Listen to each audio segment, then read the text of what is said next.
നമ്മൾ ആരാണ്? ഈ ജീവിതം മാത്രമാണോ നമ്മുടെ മുഴുവൻ യാത്ര? മരണത്തോടെ എല്ലാം അവസാനിക്കുമോ? അല്ലെങ്കിൽ നമ്മുടെ ആത്മാവ് അനവധി ജന്മങ്ങളിലൂടെ ഒരു ദീർഘയാത്ര നടത്തുന്നുണ്ടോ? ലോകമെമ്പാടുമുള്ള ലക്ഷക്കണക്കിന് ആളുകളുടെ ചിന്താഗതിയെ മാറ്റിമറിച്ച ആത്മീയ ഗ്രന്ഥമാണ് ഒരേ ആത്മാവ് അനവധി ശരീരങ്ങൾ. പ്രശസ്ത മനഃശാസ്ത്ര വിദഗ്ധനായ ഡോക്ടർ ബ്രയാൻ എൽ വൈസിന്റെ യാഥാർത്ഥ്യ അനുഭവങ്ങളെ അടിസ്ഥാനമാക്കിയുള്ള ഈ പുസ്തകം ജീവിതത്തിന്റെയും മരണത്തിന്റെയും പിന്നിലെ രഹസ്യങ്ങളെ വെളിപ്പെടുത്തുന്നു. മുൻ ജന്മങ്ങളുടെ ഓർമ്മകൾ മനുഷ്യന്റെ വേദനകൾക്കും ഭയങ്ങൾക്കും പരിഹാരമാകുമെന്ന അത്ഭുതകരമായ കണ്ടെത്തലാണ് ഈ ഗ്രന്ഥത്തിന്റെ അടിസ്ഥാനം. നമ്മുടെ ബന്ധങ്ങൾക്കും അനുഭവങ്ങൾക്കും പിന്നിൽ ഒരു ആത്മീയ ബന്ധമുണ്ടാകാമെന്ന സത്യത്തിലേക്ക് ഈ പുസ്തകം നമ്മെ നയിക്കുന്നു. ഈ പുസ്തകത്തിന്റെ രചയിതാവായ ഡോക്ടർ ബ്രയാൻ എൽ വൈസ് ഒരു പ്രശസ്ത മനഃശാസ്ത്ര വിദഗ്ധനാണ്. അമേരിക്കയിലെ ഫ്ലോറിഡ സംസ്ഥാനത്തിലെ മിയാമിയിലാണ് അദ്ദേഹം തന്റെ ചികിത്സയും ഗവേഷണ പ്രവർത്തനങ്ങളും നടത്തിയത്. കൊളംബിയ സർവകലാശാലയിലും യെയിൽ മെഡിക്കൽ സ്കൂളിലും പഠനം പൂർത്തിയാക്കിയ അദ്ദേഹം മിയാമിയിലെ മൗണ്ട് സിനായ് മെഡിക്കൽ സെന്ററിൽ സൈക്യാട്രി വിഭാഗത്തിന്റെ ചെയർമാനായും പിന്നീട് ചെയർമാൻ എമിറേറ്റസ് സ്ഥാനത്തും സേവനമനുഷ്ഠിച്ചു. തന്റെ അനുഭവങ്ങളും കണ്ടെത്തലുകളും ലോകമെമ്പാടുമായി പങ്കുവയ്ക്കാൻ അദ്ദേഹം അന്താരാഷ്ട്ര തലത്തിൽ സെമിനാറുകളും വർക്ക്ഷോപ്പുകളും പരിശീലന പരിപാടികളും സംഘടിപ്പിച്ചു. Through time into healing, same soul many bodies എന്നീ ഗ്രന്ഥങ്ങൾ ഉൾപ്പെടെ നിരവധി പ്രശസ്ത കൃതികൾ അദ്ദേഹം രചിച്ചിട്ടുണ്ട്. ഈ യൂട്യൂബ് സീരീസിലൂടെ ആത്മാവിന്റെ ഈ മഹത്തായ യാത്രയെക്കുറിച്ചുള്ള ഓരോ കഥയും ഓരോ സന്ദേശവും നിങ്ങളിലേക്കെത്തിക്കാൻ ഞങ്ങൾ ശ്രമിക്കുന്നു. ഈ ആത്മീയ യാത്രയിലേക്ക് നിങ്ങളെ ഹൃദയം നിറഞ്ഞ സ്വാഗതം ചെയ്യുന്നു. നമുക്ക് പുസ്തകത്തിലേക്ക് പോകാം. നമ്മുടെ ജീവിതം അവസാനിക്കുമ്പോൾ എല്ലാം അവസാനിക്കുമോ? അല്ലെങ്കിൽ നമ്മളിലൊരു ഭാഗം ശാശ്വതമായി തുടരുന്നുണ്ടോ? ഇവിടെ ഞാൻ പറയുന്നത് നമുക്ക് നമ്മുടെ കുട്ടികൾക്ക് പകർന്നു നൽകുന്ന ജീനുകളെയോ വിശ്വാസങ്ങളെയോ സ്വഭാവങ്ങളെയോ മാത്രമല്ല. നമ്മുടെ പ്രവൃത്തികളും കണ്ടുപിടുത്തങ്ങളും കലാസൃഷ്ടികളും നമ്മൾക്കു ശേഷം പിന്നെയും ജീവിക്കുന്നു എന്നതും മാത്രമല്ല. ഞാൻ പറയുന്നത് അതിലും ആഴമുള്ളൊരു സത്യമാണ്. നമ്മളിലെ ഏറ്റവും പ്രധാനപ്പെട്ട ഘടകം ആത്മാവ് ഒരിക്കലും നശിക്കാത്തതാണ്. പ്രശസ്ത മനഃശാസ്ത്രജ്ഞനായ സിഗ്മണ്ട് ഫ്രോയിഡ് മനുഷ്യമനസ്സ് പല തലങ്ങളിൽ പ്രവർത്തിക്കുന്നുവെന്ന് പറഞ്ഞു. അതിലൊരു ഭാഗം അബോധമനസ്സ് എന്നാണ് അദ്ദേഹം വിശേഷിപ്പിച്ചത്. നമ്മളതിനെ നേരിട്ട് തിരിച്ചറിയുന്നില്ലെങ്കിലും നമ്മുടെ എല്ലാ അനുഭവങ്ങളും അവിടെ സൂക്ഷിക്കപ്പെട്ടിരിക്കുന്നു. നാം എങ്ങനെ ചിന്തിക്കുന്നു, എങ്ങനെ പ്രതികരിക്കുന്നു, എന്തുകൊണ്ട് ചില വികാരങ്ങൾ അനുഭവിക്കുന്നു, ഇതെല്ലാം ഈ അബോധമനസ്സ് സ്വാധീനിക്കുന്നു. അതിനെ മനസ്സിലാക്കുമ്പോൾ മാത്രമേ നമുക്ക് നമ്മുടെ യഥാർത്ഥ സ്വഭാവത്തെ തിരിച്ചറിയാൻ കഴിയൂ. അതിലൂടെ ചികിത്സയും സാധ്യമാകൂ. ചിലർ പറയുന്നത് സിഗ്മണ്ട് ഫ്രോയിഡ് സൂചിപ്പിച്ച അബോധമനസ്സ് തന്നെയാണ് ആത്മാവെന്ന്. എന്റെ ചികിത്സാനുഭവങ്ങളിൽ രോഗികളെ അവരുടെ മുൻ ജീവിതങ്ങളിലേക്കും ചിലപ്പോൾ ഭാവിയിലെ സാധ്യതകളിലേക്കും നയിക്കുമ്പോൾ ഞാൻ കാണുന്നത് ഇതേ കാര്യമാണ്: അമരമായ ആത്മാവിന്റെ പ്രവർത്തനം. എന്റെ വിശ്വാസം ഇതാണ്: ഓരോ മനുഷ്യനും ശരീരമരണത്തിനു ശേഷവും നിലനിൽക്കുന്ന ഒരു ആത്മാവുണ്ട്. അത് വീണ്ടും വീണ്ടും പുതിയ ശരീരങ്ങളിൽ ജനിക്കുന്നു. ഈ ജന്മങ്ങളെല്ലാം ആത്മീയ വളർച്ചയ്ക്കും ഉയർന്ന ബോധാവസ്ഥയിലെത്തുന്നതിനുമുള്ള യാത്രയാണ്. ചിലർ ചോദിക്കും, ഇപ്പോൾ ലോകത്ത് ആളുകൾ കൂടുതലാണെങ്കിൽ ആത്മാക്കൾ എവിടെ നിന്നാണ് വരുന്നത്? പലരോടും ഞാൻ ചോദിച്ചപ്പോൾ ലഭിച്ച മറുപടി ഒരുപോലെ തന്നെയായിരുന്നു: നമ്മൾ ജീവിക്കുന്ന ഈ ഭൂമി ആത്മാക്കളുടെ ഏക സ്ഥലമല്ല. ബോധത്തിന്റെ അനവധി തലങ്ങളുണ്ട്. ഊർജത്തിനൊരു പരിധിയുമില്ല. കൂടാതെ ആത്മാക്കൾ പിളർന്നുപോവാനും ഒരേ സമയം വിവിധ അനുഭവങ്ങൾ ഒരേ സമയം നേടാനും കഴിയുമെന്ന് എന്റെ ചില രോഗികൾ എന്നോട് പറഞ്ഞിട്ടുണ്ട്. ഇതിന് ശാസ്ത്രീയ തെളിവുകൾ ലഭ്യമല്ലെങ്കിലും അനുഭവങ്ങളും വ്യക്തിഗത സംഭവങ്ങളും ശക്തമായ തെളിവുകളായി നിലകൊള്ളുന്നു. വർഷങ്ങളായി ഞാൻ കണ്ടുവരുന്ന അനവധി സംഭവങ്ങൾ ഇതിന് സാക്ഷ്യമാണ്. മുൻ ജന്മങ്ങളെ ഓർമ്മിച്ചപ്പോൾ പലരുടെയും ഭയങ്ങളും മാനസിക വേദനകളും കുറഞ്ഞു. ചിലർക്ക് പൂർണ്ണമായ ആശ്വാസം ലഭിക്കുകയും ചെയ്തു. അതുകൊണ്ടുതന്നെ ആത്മാവിന്റെ പ്രധാന ലക്ഷ്യങ്ങളിലൊന്ന് ചികിത്സയും വളർച്ചയുമാണെന്ന് ഞാൻ കരുതുന്നു. ഇതൊരാളുടെ അനുഭവം മാത്രമല്ല. ആയിരക്കണക്കിന് വർഷങ്ങളായി ബുദ്ധമതവും ഹിന്ദുമതവും പുനർജന്മത്തെക്കുറിച്ചുള്ള രേഖകൾ സൂക്ഷിച്ചു വരുന്നു. ചില പുരാതന ക്രൈസ്തവ ഗ്രന്ഥങ്ങളിലും ഇതിന്റെ സൂചനകളുണ്ടായിരുന്നു.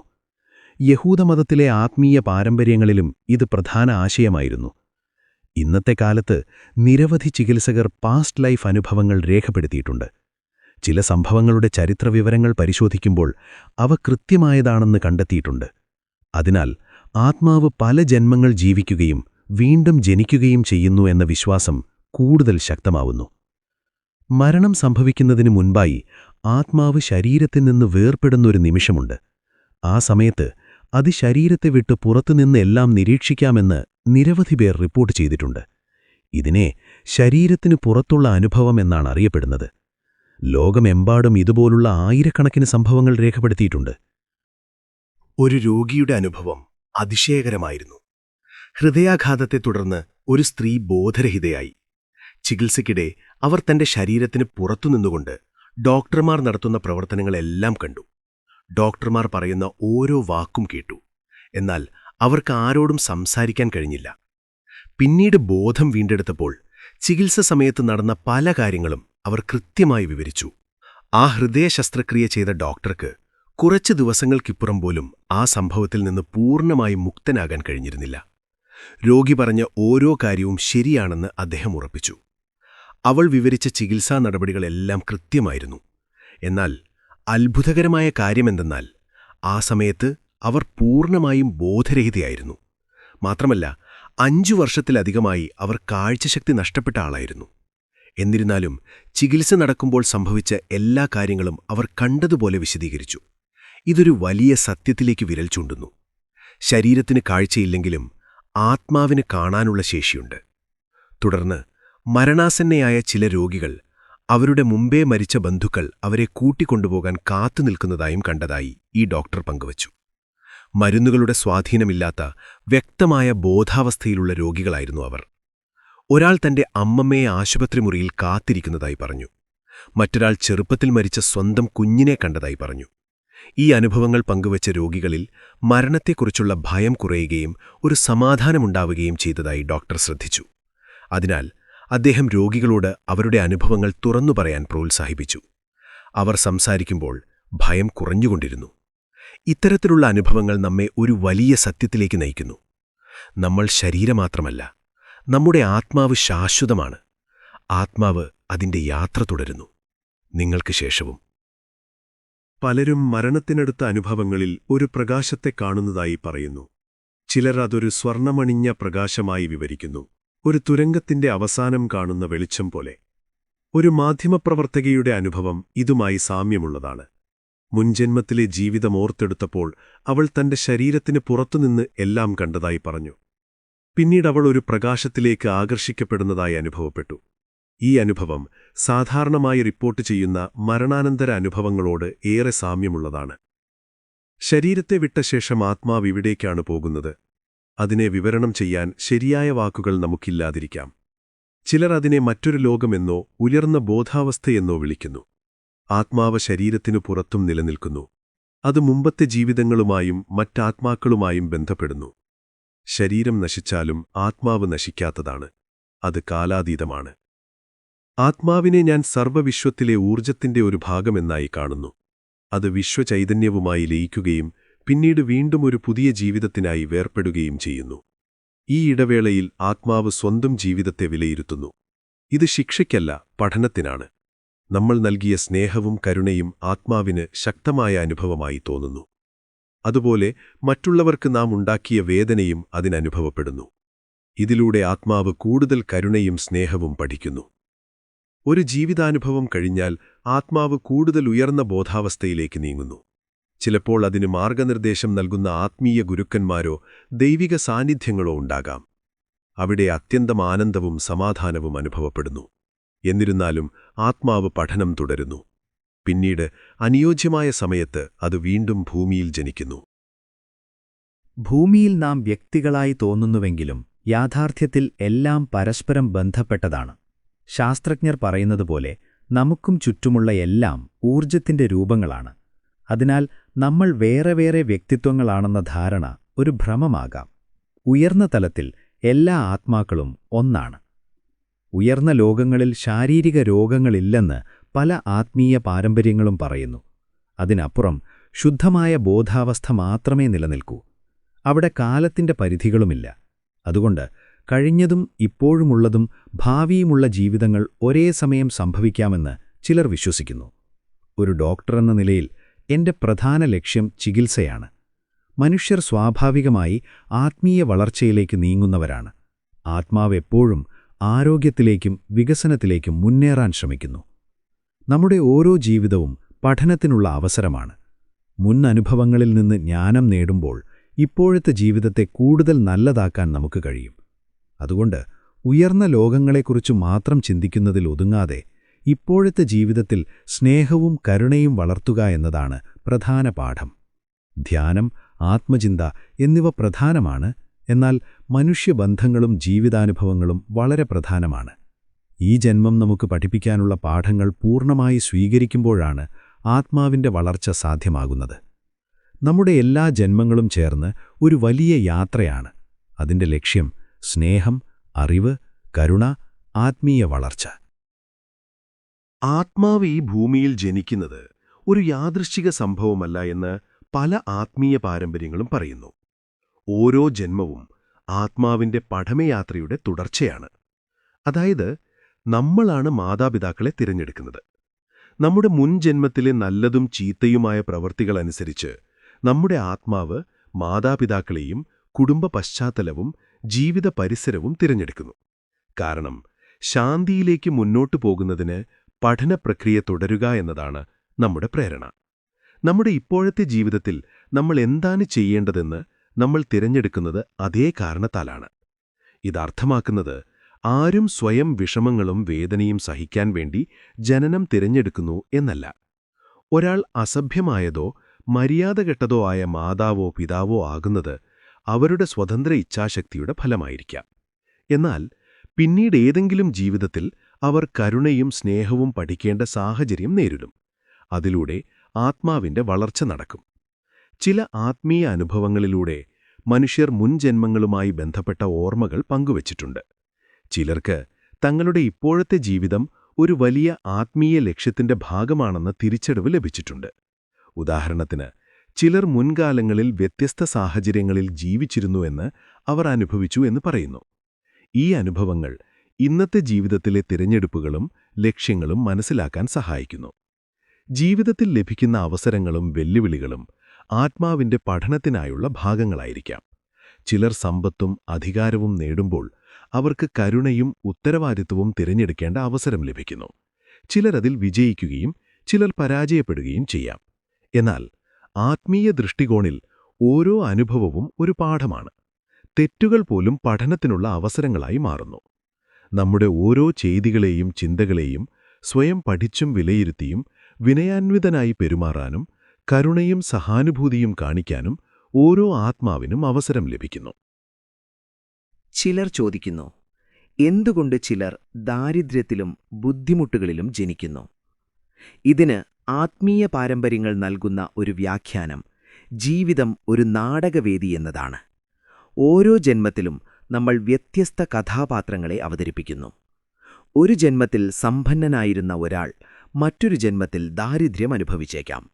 ഇതിലൂടെ ജീവിതത്തിന്റെ വിവിധ വശങ്ങളെ മനസ്സിലാക്കാൻ ആത്മാവിന് കഴിയും.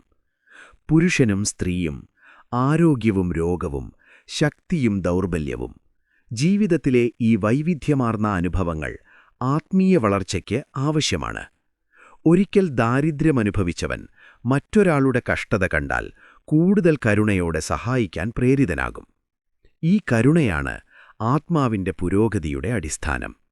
ഈ ആശയങ്ങളിൽ രണ്ട് പ്രധാന സത്യങ്ങളുണ്ട്. ഒന്നാമത്, ഒരൊറ്റ ജീവിതത്തിൽ എല്ലാം പഠിക്കാൻ കഴിയില്ല.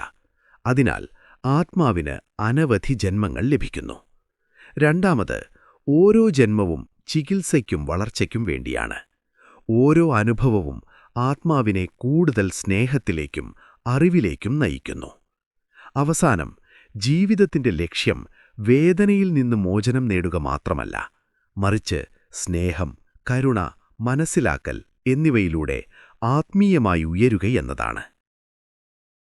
നമ്മുടെ ജീവിതം ആത്മീയ വളർച്ചയുടെ ഒരു യാത്രയാണ്. ഓരോ ജന്മവും ഒരു പടിയെന്ന പോലെ നമ്മെ ഉയർന്ന ബോധാവസ്ഥയിലേക്ക് നയിക്കുന്നു.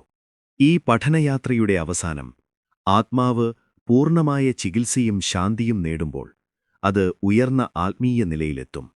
ചിലർ അതിനെ സ്വർഗമെന്ന് വിളിക്കുന്നു, ചിലർ നിർവ്വാണമെന്ന് പറയുന്നു. ഈ ഭൂമി മനുഷ്യന്റെ വികാരങ്ങളും അനുഭവങ്ങളും ബന്ധങ്ങളും പഠിക്കാനായി രൂപപ്പെട്ട ഒരു വലിയ വിദ്യാലയമാണെന്ന് ഞാൻ വിശ്വസിക്കുന്നു. ഇവിടെ നമുക്ക് സ്നേഹം അനുഭവിക്കാം, സന്തോഷം കണ്ടെത്താം. പൂവിന്റെ സുഗന്ധം, കുഞ്ഞിന്റെ മൃദുവായ സ്പർശം, പ്രകൃതിയുടെ മഹത്വം, കാറ്റിന്റെ സംഗീതം, ഇവയെല്ലാം ആത്മാവിന്റെ പഠനത്തിന്റെ ഭാഗങ്ങളാണ്. അതുകൊണ്ടുതന്നെ ഈ ലോകം ഒരു അതുല്യമായ പഠനശാലയാണ്.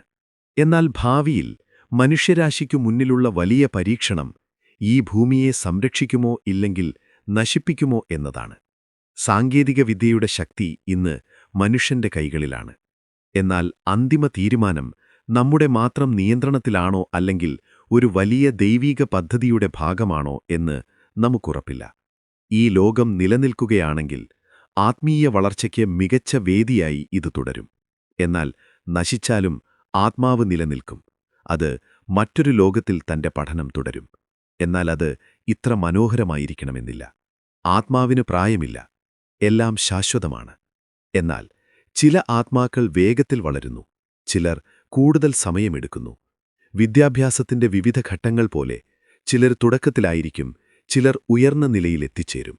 ഒടുവിൽ എല്ലാവരും ഒരേ സത്യത്തിലേക്കെത്തും. ഇവിടെയൊരു പ്രധാന ആശയം സ്വതന്ത്ര ഇച്ഛാശക്തിയാണ്. നമ്മുടെ ആത്മാവ് ചില സാഹചര്യങ്ങൾ തിരഞ്ഞെടുക്കുന്നുണ്ടെങ്കിലും ഭൂമിയിലെ ജീവിതത്തിൽ നമുക്ക് ലഭിച്ചിരിക്കുന്ന സ്വാതന്ത്ര്യം നമ്മുടെ തിരഞ്ഞെടുപ്പുകളിലാണ്. നാം എന്തു ഭക്ഷിക്കണം, എങ്ങനെ ജീവിക്കണം, ആരെ സ്നേഹിക്കണമെന്നതിൽ നമുക്ക് തീരുമാനമെടുക്കാം. ചില ബന്ധങ്ങൾ വിധിയുടെ ഭാഗമായിരിക്കാം, പക്ഷേ അവ വളരുന്നതും നിലനിൽക്കുന്നതും നമ്മുടെ തീരുമാനങ്ങളാൽ തന്നെയാണ്. ജീവിതത്തിലെ ഓരോ നിമിഷവും നമുക്കൊരു തിരഞ്ഞെടുപ്പ് നൽകുന്നു. സ്നേഹമോ സ്വാർത്ഥതയോ, കരുണയോ വിരോധമോ, ആദരവോ വിവേചനമോ, ഇതിലേത് തിരഞ്ഞെടുക്കുന്നു എന്നത് ആത്മാവിന്റെ വളർച്ചയെ നിർണയിക്കുന്നു. ചെറിയ കരുണാപ്രവർത്തനങ്ങൾ പോലും ആത്മീയ വളർച്ചയിൽ വലിയ മാറ്റമുണ്ടാക്കും. ഇന്ന് ശാസ്ത്രവും ആത്മീയതയും തമ്മിൽ വീണ്ടും ഒരു ബന്ധം രൂപപ്പെടുന്നതായി ചില ഗവേഷകർ പറയുന്നു. ഭൗതികശാസ്ത്രവും മനഃശാസ്ത്രവും ലോകത്തിലെ എല്ലാം പരസ്പരം ബന്ധപ്പെട്ടതാണ് എന്ന് സൂചിപ്പിക്കുന്നു. ഈ ബന്ധം സ്നേഹവും സത്യവും സർവത്ര നിലനിൽക്കുന്നവയാണെന്ന് തിരിച്ചറിയാൻ സഹായിക്കുന്നു. പാശ്ചാത്യ ലോകത്ത് സാധാരണ തലത്തിന് പുറത്തുള്ള ബോധാവസ്ഥ എന്ന് വിളിക്കുന്ന ചില അനുഭവങ്ങൾ പല മതപരമ്പരകളിലും ദൈവാനുഭവം, ഏകത്വം, സർവസ്നേഹം എന്നിങ്ങനെ അറിയപ്പെടുന്നു. ഈ അവസ്ഥകളിൽ മനുഷ്യന്റെ ബോധം തന്റെ സാധാരണ പരിധികളെ കടന്നുപോകുന്നു. എന്റെ കാഴ്ചപ്പാടിൽ ഈ പരിധികളെ കടന്നുപോകുന്നത് മനുഷ്യന്റെ മനസ്സല്ല, ആത്മാവാണ്. ആത്മാവിന്റെ യഥാർത്ഥ സ്വഭാവം അളക്കാനാവാത്തതാണ്. അത് വിശ്വത്തെക്കാൾ വിപുലമായൊരു സത്യവുമായി ബന്ധപ്പെട്ട് കിടക്കുന്നു. അതുകൊണ്ട് ജീവിതത്തിന്റെ ലക്ഷ്യം വെറും ജീവിക്കുക മാത്രമല്ല, ആത്മാവിനെ ഉയർന്ന തലങ്ങളിലെത്തിക്കുക, സ്നേഹം പഠിക്കുക, കരുണയോടെ ജീവിക്കുക, എല്ലാ ജീവികളോടും സഹാനുഭൂതി പുലർത്തുക. ഇതാണ് ഈ യാത്രയുടെ അന്തിമ ലക്ഷ്യം. ഈ പുസ്തകത്തിന്റെ കാതലായ ലളിതമായ സത്യത്തിലെത്താൻ എനിക്ക് 24 വർഷമെടുത്തു. ഒടുവിൽ മനസ്സിലായത് വളരെ ലളിതമായ ഒരു സത്യമാണ്. നാം ശാശ്വതരാണ്. നമ്മുടെ ആത്മാവ് ഒരിക്കലും നശിക്കില്ല. ഈ സത്യം മനസ്സിലാക്കിയാൽ ജീവിതത്തെ കാണുന്ന നമ്മുടെ സമീപനം തന്നെ മാറും. നമ്മൾ നിത്യജീവികളാണെന്ന് തിരിച്ചറിഞ്ഞാൽ ഇന്ന് തന്നെ അതിനായി തയ്യാറാകാൻ തുടങ്ങണം. ഓരോ ദിവസവും, ഓരോ ബന്ധവും, ഓരോ ചിന്തയും, ഓരോ പ്രവൃത്തിയും ആത്മാവിന്റെ വളർച്ചയ്ക്കുള്ള അവസരങ്ങളാണ്. ഇന്ന് പഠിക്കേണ്ട പാഠങ്ങൾ നാളെയിലേക്ക് മാറ്റിവെക്കുകയാണെങ്കിൽ ജീവിതം വീണ്ടും വീണ്ടും അതേ പാഠങ്ങൾ പഠിപ്പിക്കും. അപ്പോൾ ഈ അമരത്വത്തിനായി നാം എങ്ങനെ തയ്യാറാകണം? നമ്മുടെ ബന്ധങ്ങളെ മെച്ചപ്പെടുത്തുക, കൂടുതൽ സ്നേഹിക്കുകയും ക്ഷമിക്കുകയും ചെയ്യുക, കരുണയോടെ ജീവിക്കുക, ശാരീരികമായും മാനസികമായും ആത്മീയമായും ആരോഗ്യകരമാകാൻ ശ്രമിക്കുക, മറ്റുള്ളവരെ സഹായിക്കുക, ഈ ലോകത്തിന്റെ സൗന്ദര്യം ആസ്വദിക്കുമ്പോഴും അതിനെ സംരക്ഷിക്കാൻ ഉത്തരവാദിത്തത്തോടെ പ്രവർത്തിക്കുക. ഇങ്ങനെ ജീവിക്കുമ്പോൾ ഇന്നത്തെ ഭയങ്ങൾ കുറയുകയും ആത്മവിശ്വാസം വർദ്ധിക്കുകയും ചെയ്യും. അതോടൊപ്പം ഭാവിയിലെ ജീവിതങ്ങൾക്കും ഇപ്പോൾ തന്നെ ചികിത്സ ലഭിക്കും. നമ്മുടെ ഇന്നത്തെ തീരുമാനങ്ങൾ നമ്മുടെ ഭാവിയെ രൂപപ്പെടുത്തുന്നു.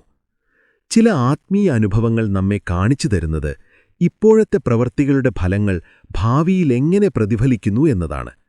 അതിനാൽ ആത്മീയ വളർച്ച വേഗത്തിലാക്കുക എന്നതാണ് ഏറ്റവും വലിയ ചികിത്സ. അത് നമ്മുടെ ആത്മാവിനും ലോകത്തിനും ഒരുപോലെ ഗുണകരമാണ്. ഈ അധ്യായം നമ്മെ ഓർമ്മിപ്പിക്കുന്നതൊരു പ്രധാന സത്യമാണ്. നമ്മുടെ ജീവിതം ഒരു യാത്രയാണ്, ഒരു പഠനമാണ്, ഒരു ആത്മീയ ഉയർച്ചയാണ്. പ്രിയപ്പെട്ടവരെ, ഈ ആത്മീയ യാത്രയിൽ നിങ്ങൾ ഞങ്ങളോടൊപ്പം തുടരുക. അടുത്ത ഭാഗങ്ങൾക്കായി ചാനൽ സബ്സ്ക്രൈബ് ചെയ്യൂ. നിങ്ങളുടെ സുഹൃത്തുക്കളുമായി പങ്കുവയ്ക്കൂ. ജീവിതത്തിന്റെ രഹസ്യങ്ങൾ അന്വേഷിക്കുന്ന ഈ യാത്രയിൽ അടുത്ത അധ്യായത്തിൽ വീണ്ടും കാണാം. നമസ്കാരം.